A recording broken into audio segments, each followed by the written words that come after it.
Episode 5 शुरू होता है और हमें पता चलता है कि कुछ कैदी कैंप से भाग गए। आगे एक दिन लाली टैटू का काम कर रहा था, तब एक जू कैदी टैटू का टूल लेकर यसेस गार्ड के ऊपर हमला करता है।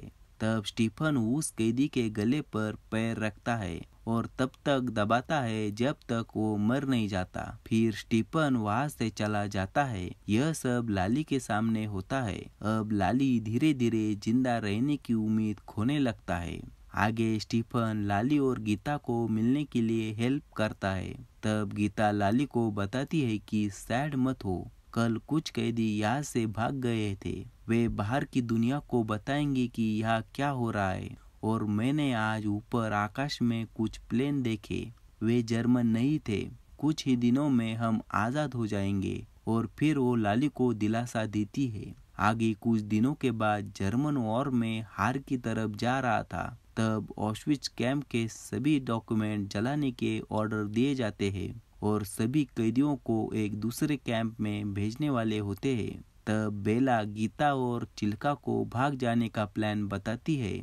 और जब कैंप में एसएस आर्मी को पता चलता है कि और में हार निश्चित है, तब वे कैंप के बचे कुचे सभी जू लोगों को जल्द से जल्द मारने के ऑर्डर देते हैं, जिसके वजह से सभी तरफ अफरा तफरी मच जाती है। क्योंकि अब एसएस आर्मी के लोगों को भी डर होता है कि कल जाकर वे रशियन अलायंस के कैदी बनने वाले हैं और उन पर मुकदमे चलने वाले हैं।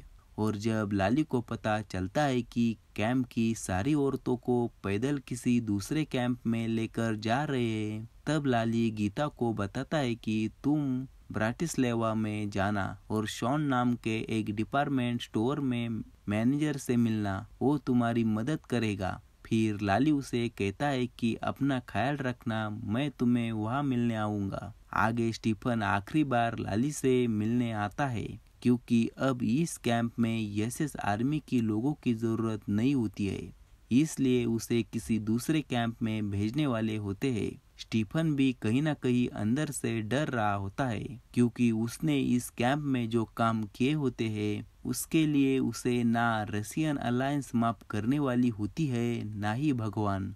फिर जाते वक्त स्टीफन लाली से कहता है कि तुम मुझे मेरे भाई जैसे हो और तुम बहुत लकी थे। फिर स्टीफन वहां से चला जाता है। आगे हमें जनवरी 1945 दिखाया जाता है, जहां लाली के साथ बाकी के कैदियों को भी दूसरे कैंप ऑस्ट्रिया में भेज दिया जाता है। और फिर एक दिन काम करते वक्त लाली मौका देखकर जंगल में भाग जाता है और आज़ाद होता है। आज 3 साल बाद लाली फ्री हुआ होता है। आगे लाली चलते चलते रशियन अलायंस के ऑफिस में पहुंचता है और उन्हें बताता है कि वो एक जू है और उसे खाना और पानी चाहिए। वे लोग लाली को खाना पानी तो देते हैं, पर उसे एक रूम में कैद करके रखते हैं। और इस तरह यहाँ भी लाली की आज़ादी वापिस रशियन आर्मी के लोगों द्वारा छीन ली जाती है। और जब लाली उन्हें कहता है कि उसे ब्राटिस्लावा जाना है, तब वे उसे कहते हैं कि तुम कहीं नहीं जा सकते, हमारे पास तुम्हारे लिए एक काम है। दूसरे तरफ जैसे बेला ने उसे कहा था, वैसे जब रास्ते में बेला का गांव आता है, तब गीता और उसकी दोस्त भी वहां से भाग जाती है।